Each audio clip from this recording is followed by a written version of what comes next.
जय जगन्नाथ। मु दिवाकर दास आपण प्रणाम करुच्ची।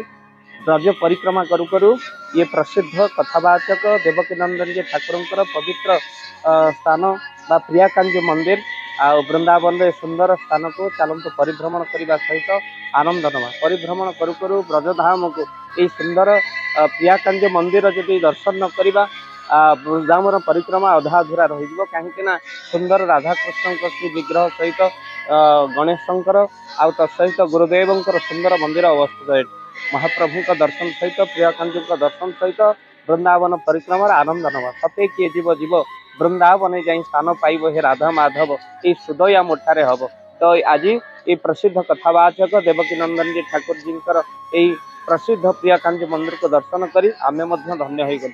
खाली एका धन्य कहीं हवा भाविलु आपण को धन्य करूँ यही दर्शन कराई महाप्रभुंर प्रियाकांज मंदिर को दर्शन करे। तो ये प्रसिद्ध मंदिर को दर्शन करी मन आनंद हो दरकार कहीं समस्ते कहवा राधे राधे।